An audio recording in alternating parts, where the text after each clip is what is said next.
오늘 하나님이 우리들에게 주시는 말씀은 사무엘상 1장 1절에서 8절, 우리 교독으로 읽겠습니다.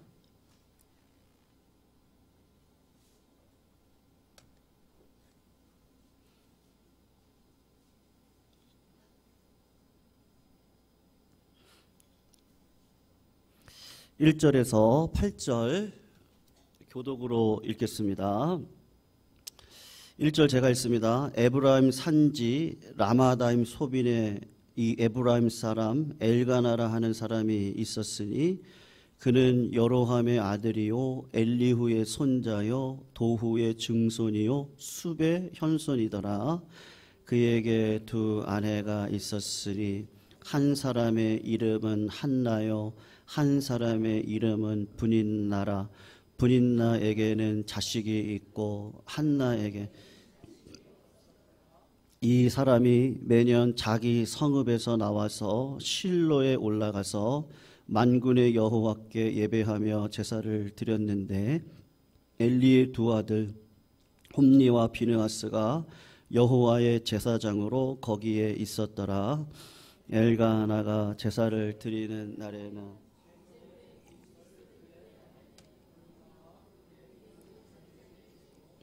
한나에게는 갑절을 주니 이는 그를 사랑함이라. 그러나 여호와께서 그에게 임신하지 못하게 하시니 여호와께서 그에게 임신하지 못하게 하심으로 그의 적수인 브닌나가 그를 심히 격분하게 하여 괴롭게 하더라. 매년 한나가 여호와의 집에 올라갈 때마다 남편이 그같이 하매 브닌나가 그를 격분시키므로 그가 울고 먹지 아니하니 같이 읽습니다.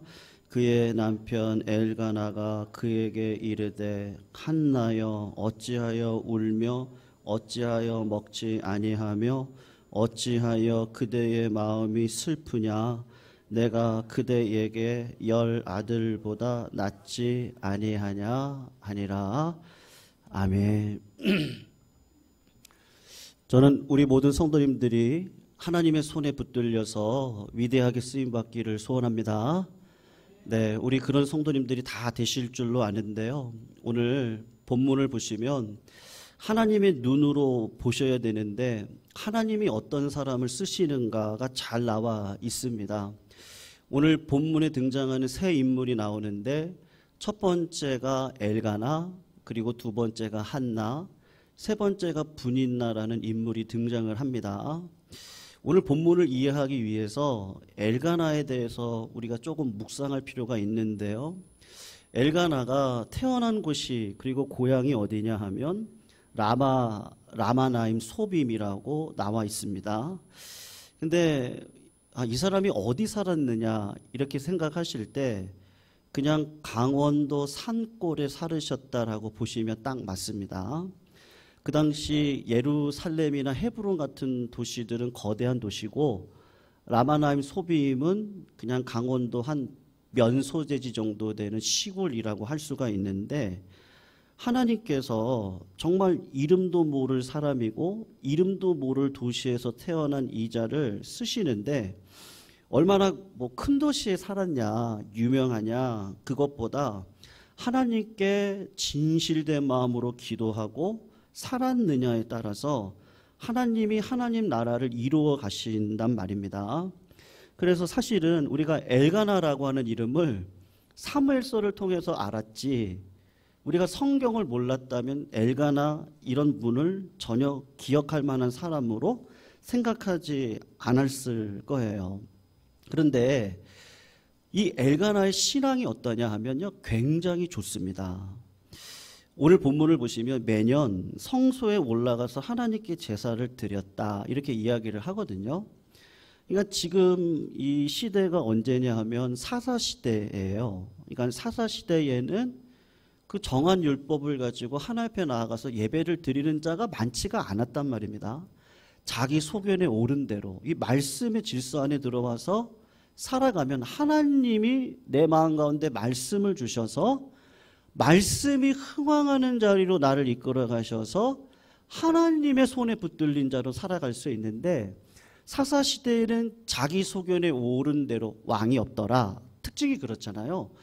그런 시대에 저 시골 산골짜기에 이름도 알 수 없는 엘가나는 신기하게도 그 마음에 하나님이 계시는 거예요.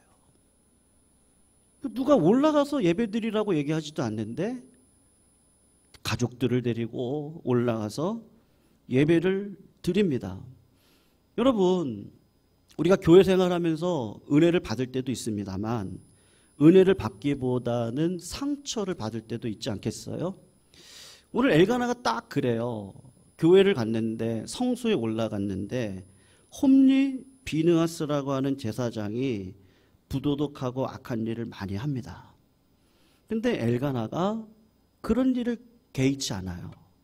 그냥 하나님이면 충분합니다. 그리고 하나님을 가까이 하는 일을 놓치지를 않습니다.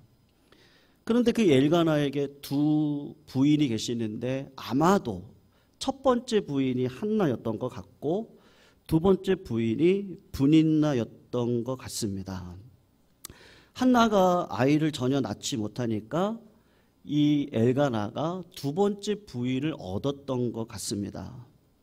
오늘 설교 제목이 분인나가 아니었다면, 제가 이렇게 잡았거든요. 분인나로 상대되어질 수 있는 이 고난이 아니었다면, 제가 좀 그런 의미로 오늘 성도님들하고 은혜를 나누고 싶은데, 한나가 굉장히 마음이 슬펐어요. 특별히 온 가족이 성소에 가서 제사를 드릴 때 그냥 다 같이 경건한 마음으로 예배를 드리면 얼마나 좋아요. 근데 한나가 꼭 예배 드리러 갈 때 속을 긁어요. 분인나에게 엘가나가 이렇게 몫을 띄워줍니다. 분인나의 몫을 띄워주고 또 아들들하고 딸들이 있으니까 너 제사 드릴 때 이 몫을 가지고 하나님 앞에 예배 드려라. 다 띄워줘요. 그리고 한나에게는 혼자잖아요. 불쌍하잖아요. 그러니까 남편의 마음으로는 잘해주고 싶어서 두 배의 몫을 띄어서 한나에게 줬습니다. 이유는 뭐냐면 아이가 없기 때문이겠죠. 그러면 분인나 입장에서 생각을 해보세요. 그냥 아이가 없습니다. 불쌍한 여자예요. 그러니까 아이들도 없고 딸도 없고 아무것도 없으니까 그냥 우리 착한 남편이 그냥 저 사람 위로해 주려고 하나 보다. 그리고 넘어가면 좋을 것 같은데 좀 분인나가 이 질투가 많고 별난 여자인 것 같습니다. 한나를 울도록 부추기는 거예요. 그러니까 어느 정도까지 부추기냐면 자존심을 상하게 할 정도로 긁었던 것 같습니다.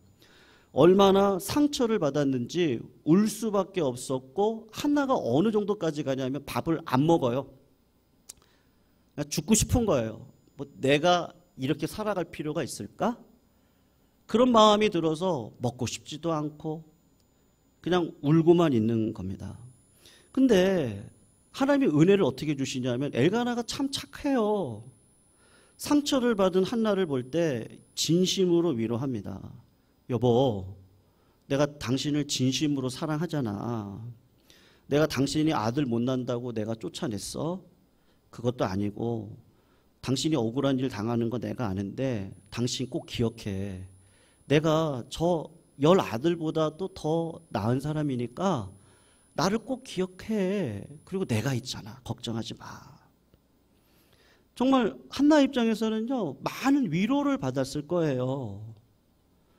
그러니까 거꾸로 생각을 해보시면요, 분인나가 멈추었으면 아마 한나는 남편 엘가나를 통해서 자기의 아픔과 슬픔을 위로하잖아요. 그 위로 속에서 그냥 평생을 살았을 겁니다.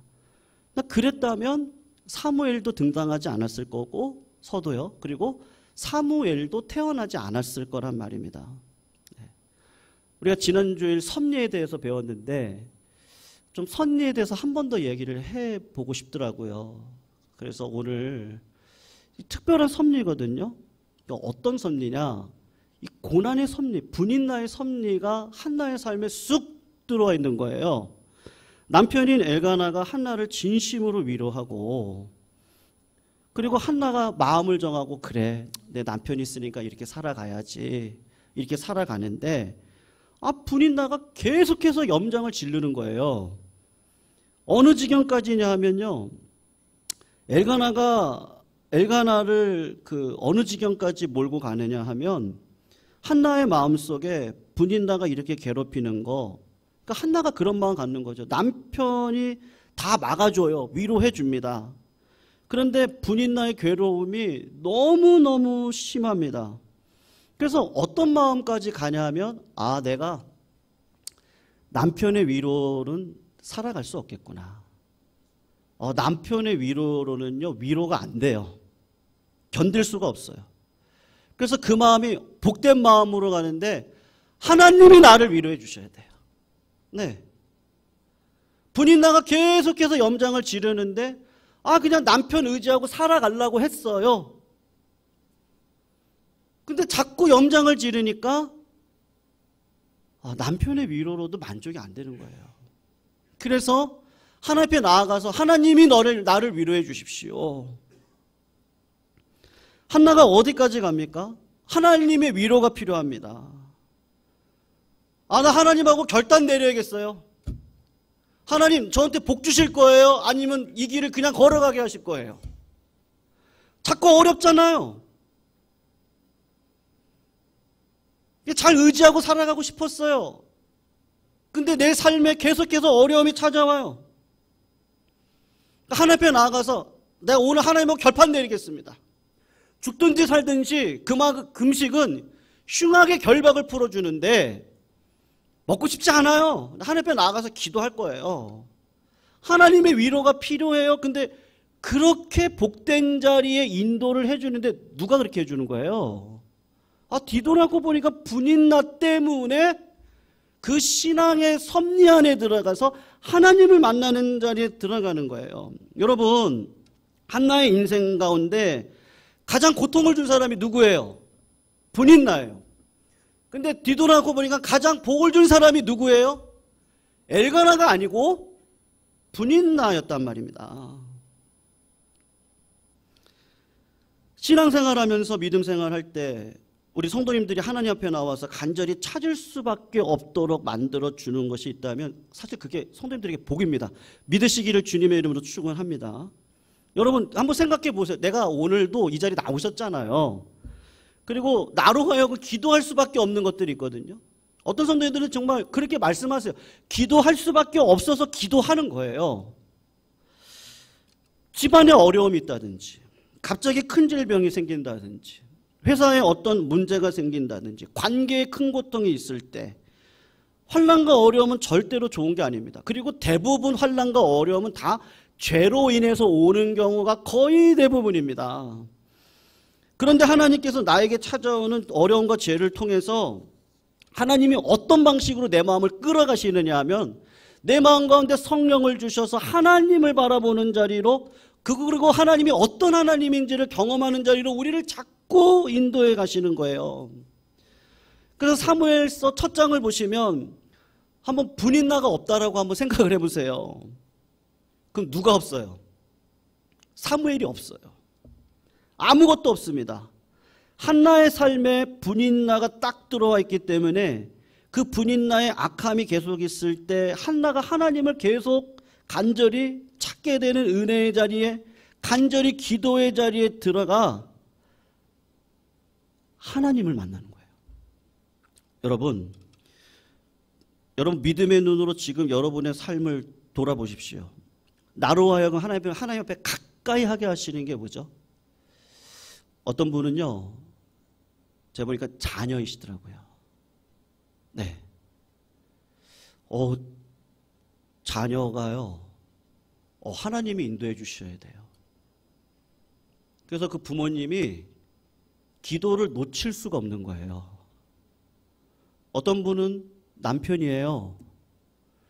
그래서 이 남편을 생각하면 하나님이 나한테 기도를 멈추지 않도록 나를 인도해 가세요. 어떤 분은 사업일 수 있고, 어떤 분은 질병일 수 있고, 어떤 분에게는 관계일 수 있고, 근데 하나님이 신기하게 나에게 믿음의 장손의 역할을 하게 하셔서 기도의 자리에 들어가게 하시고 하나님을 만나는 자리에 저희들을 붙들어 주셔서 가게 하신단 말이에요.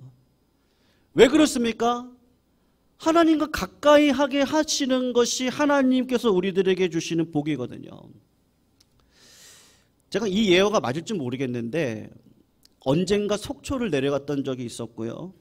속초에서 목회하시는 목사님의 이야기를 들었던 적이 있습니다. 내용은 이건데 속초 인구가 8만입니다. 그러니까 속초를 가서 보시면 아시지만 뭐 기업 없어요. 공장 이런 거 없습니다. 속초에 계시는 분들은 거의 다가 뭐 관광업을 다 종사하고 있습니다. 횟집을 하시는 신앙 좋으신 권사님이신데 횟집을 하고 있기 때문에 어떻게 하냐 하면 주일 성수를 못합니다. 속초의 모든 관광객이 주말에 몰리기 때문에 주일날 횟집을 닫으면 생계를 이어갈 수가 없습니다. 속초에는 회사도 없고 공장도 없습니다. 젊은 사람들이 없어요. 그리고 젊은 사람들은 다 관광업에 종사하고 있습니다. 그래서 주일 성수가 어려운데 주일 성수를 하려면 직장을 그만둬야 되고 그러면 생계를 이어갈 수가 없습니다. 여러분, 제 말을 오해하시면 안 되는데요. 목사님께서 목회를 하시다가 이런 문제가 생긴 거예요. 큰일 날 문제잖아요. 성도님들이 주일 성수를 못 하시는 거예요. 이게 고난이고 환난입니다. 교회가요. 그런 상황에 처하시면 어떻게 하시겠습니까? 우리들의 삶에 하나님께 가까이 하는 게 복이거든요.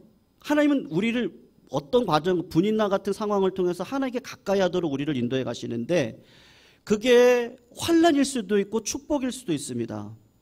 근데 결과적으로 하나님과 멀어지는 건 재앙입니다.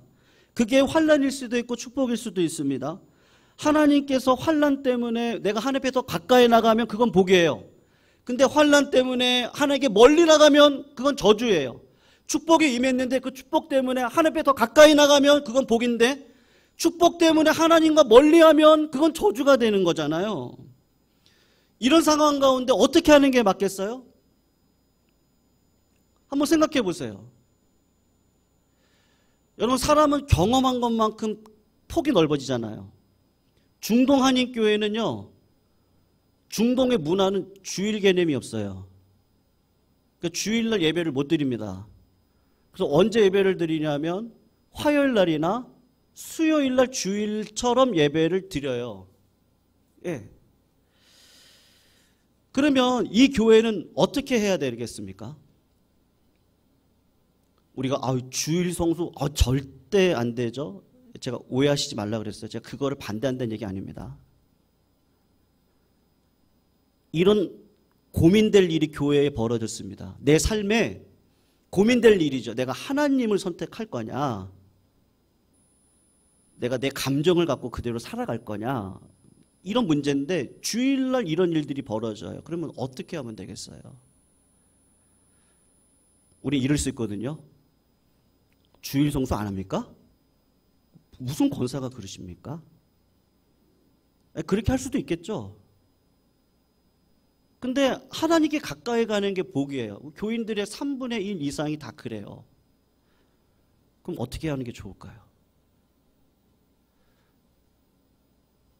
전 차라리 월요일 날요, 3분의 2는 주일날 예배 드리시고 3분의 1은요 그분들의 신앙적인 양심을 세워줘야 돼요. 목사님이 한 번 더 고생하시면 돼요. 월요일 날 나오세요. 월요일 날을 주일로 지킵시다. 환난이 축복일 수 있고 환난이 저주로 갈 수 있는 거예요. 주일 성수를 해야 됩니다. 근데 그럴 수 없는 상황 가운데 있습니다. 일주일에 한 번 주일처럼 예배 드리면 되죠. 그걸 월요일로 끌어들이면 되는 거 아니겠어요? 우리 성도님들이 신앙을 버리지 않도록 교회가 유기적으로 하나님과 가까이 가게 하는 것이 있다면 그게 무엇인지를 찾아서 가도록 우리들의 삶을 인도해 가야 되지 않겠습니까?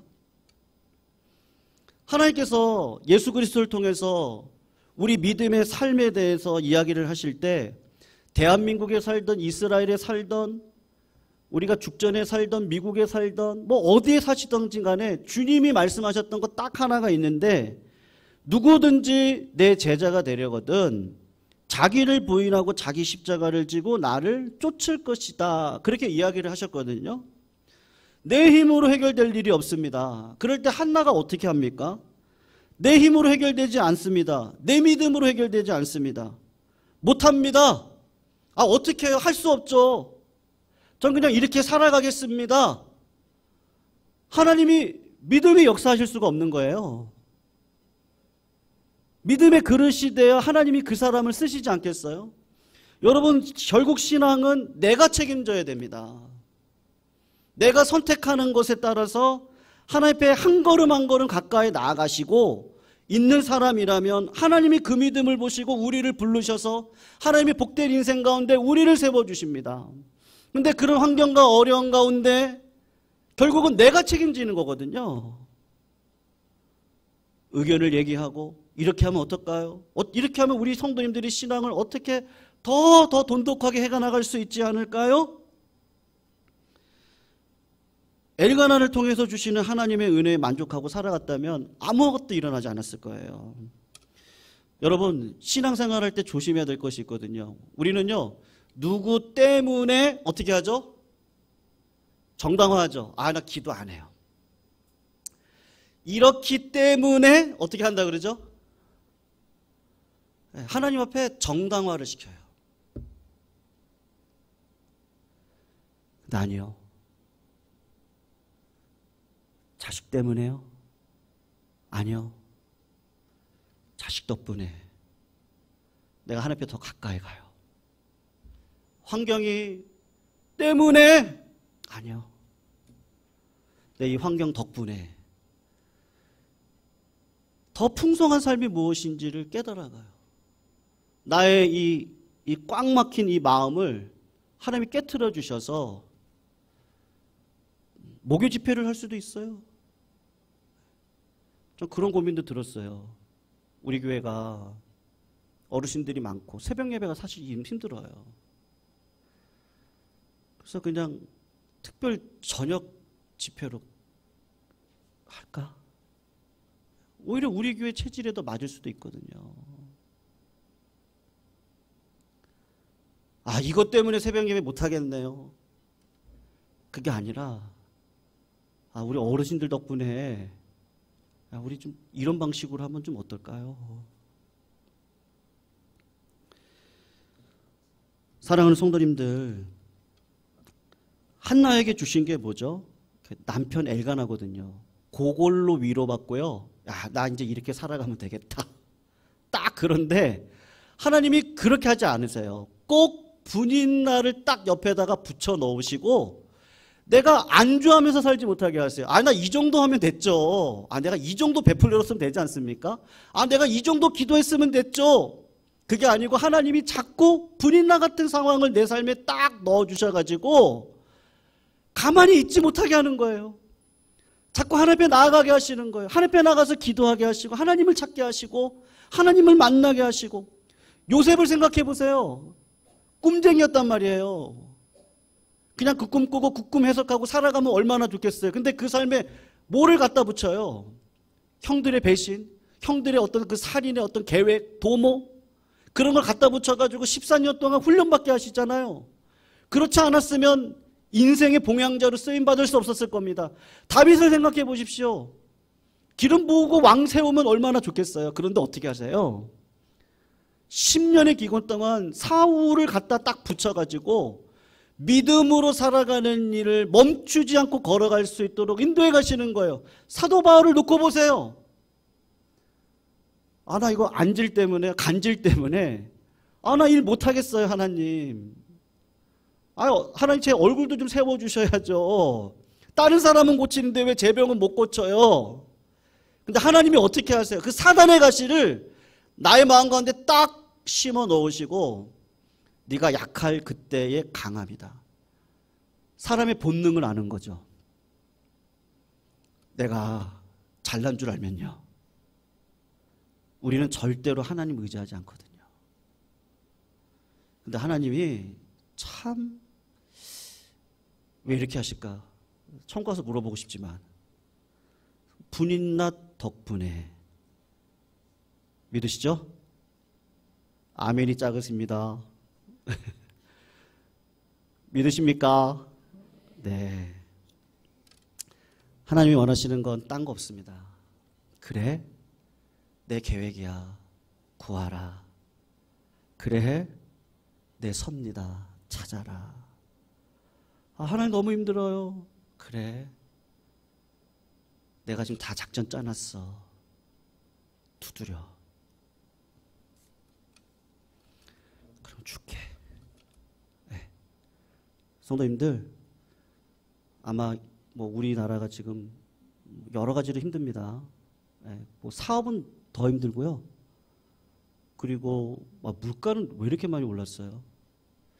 제가 우리 교회 부임에 올 때 짜장면이 4,000원이었거든요. 지금 얼마인지 아시죠? 7,000원인가요? 6,000원입니다. 죄송합니다. 6,000원. 우리 지난 2월 전도 때 6,000원에 먹었습니다. 6,000원에 먹었거든요. 물가도 너무너무 비싸요. 정말 힘든 일이 부직이 있을 거고 앞으로도 있을 거예요. 근데 누가 하시는 거라고요? 말씀이 없으시네요. 누가 하시는 거예요? 날아가는 거예요? 하나님이 하시는 거라니까요. 네, 하나님이 다 그런 상황 가운데 우리를 두셨습니다. 한나의 인생 가운데 분인 나를 빼보세요. 기도했겠어요? 하나님 앞에 나아갔겠어요? 아니요. 내 감정 가운데 모든 상황을 두지 마시고 십자가 앞에 나아가세요. 그러면 나를 얼만큼 사랑해 주시고 나를 위해 계획하시고 나를 위해 선하신 그 하나님의 놀라운 섭리가 보일 줄로 믿습니다. 그 십자가를 바라보시자고요.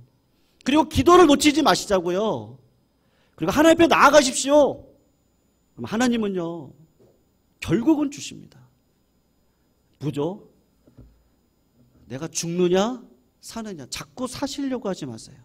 뭘 먹을까 입을까 마실까 염려하지 말고 그냥 하나님 저 죽겠습니다. 네. 오늘부터 마음대로 하십시오. 그러면 그때부터 하나님이 길을 열어가 주시는 줄로 압니다. 저가 내 안에, 내가 저 안에 있으면 무엇이든지 원하는 대로 구하라. 사랑하는 성도님들, 어디 안에 계십니까? 환난과 풍파 가운데 주님을 붙들고 계세요? 아니면 아직도 세상을 향해 나아가고 계세요? 주 안에 있는 나에게 딴 근심 없을 줄로 압니다. 분이나 같은 상황이 오더라도 나를 도와주실 그 하나님, 변치 않는 하나님이십니다. 그 하나님이 내 아버지십니다. 아버지시니 감사합니다. 오늘도 담대함으로 살아가겠습니다. 은혜 베풀어 주십시오. 우리 성도님들 그런 고백 가운데 있으시기를 주님의 이름으로 축원합니다. 네, 우리 말씀 생각하면서 찬송가 370장 우리 같이 한번 찬양할까요? 우리